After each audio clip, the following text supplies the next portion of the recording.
আসছেন, উলামায়ে কেরামের জবানে আপনারা হাজারবার শুনেছেন ইন্নাল্লাহা মা'আস সাবিরিন, ইন্নাল্লাহা মা'আস সাবিরিন, ইন্নাল্লাহা মা'আস সাবিরিন, কিন্তু কখনো গভীরতা যান নাই, যাইতেও পারি নাই কখনো। ওই যে আমরা শুনি, এখানে উলামায়ে কেরাম আছেন, ওনাদের দোয়া নিয়ে আমি বলছি, নামাজ 5 ওয়াক্ত ফরজ জানে না কে?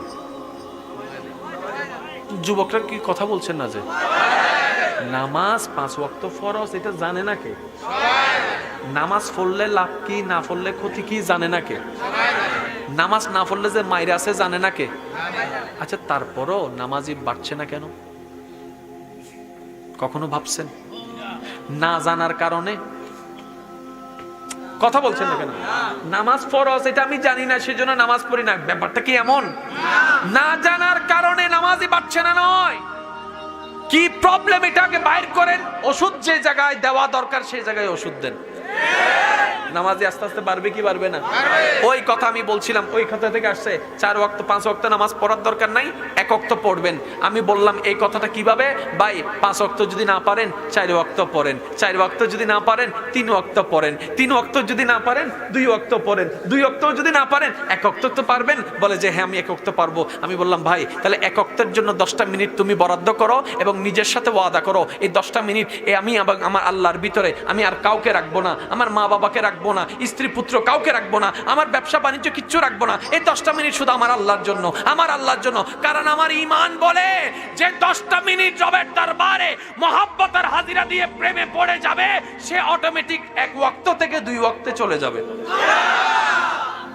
আমি বিশ্বাস করি এটা। কিন্তু ওই আগেরটারে কাটটা পরেরটারে রেখে দিছে। মোকারম বাড়ি এ কি বললে? কথা কন ঠিক কিনা? আমাদের সবাইকে বোঝার তৌফিক দান করুক। তাহলে আজকে থেকে আর টেনশন তো জোরে কোন, আজকে থেকে টেনশন। যদি কখনো টাকার অভাব হয়, মনে রাখবেন এই জিনিসটা, কখনো যদি টাকার অভাব হয়, দেখছেন আপনার ইনকাম, আপনার অনেক কিছু দরকার কিন্তু তেমন আসছে না, আপনি কি করবেন জানেন? যা আছে ওইখান থেকে দান করে দিবেন। সুবহানাল্লাহ হয় না? আপনার কাছে আছে 15 টাকা, কত? কেউ একজন আইছে 5 টাকা দিয়ে দিবেন, তাহলে লস হইল কত? আছে কত? আপনি এই 5টা দেওয়ার সময় কইবেন আল্লাহ তোমার বান্দারে দিতেছে, কিন্তু বুঝবেন জিনিসটা। আপনার মোবাইলটা যদি আমার ছেলে ভাঙে, গুনাহগারে আমার দেওয়া লাগতো না?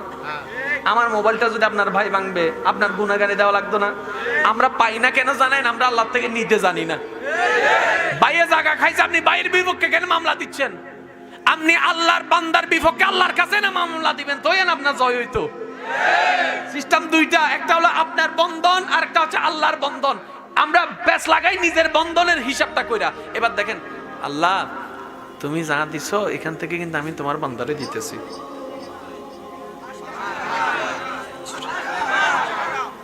তো তোমার বান্দারে আমি দিছি, তাইলে হিসাব মোতাবেক আমি তোমার বান্দারে দিছি, তো এই বান্দার আল্লাহকে তুমি, তো তুমি আমারে দিবা হিসাব বরাবর। এখন কেন আল্লাহ দিলে কি কম দেয় না বেশি দেয়? আপনাদের এখানে কয় পার্সেন্ট চলে? 2%, 3%, 4%, 5%। আল্লাহ কয় আমি 5% হিসাব করি না, আমি 10%। মানজা বিল হাসানাত ফালাহু আশরু আমসালিহা। আমি রবের জন্য যে 1 দিবে, আমি আল্লাহ তাকে 1 দিই না, 10 গুণ বাড়াই দিই। বলেন সুবহান। আরেকটু ইমানি আওয়াজে বলেন সুবহানাল্লাহ।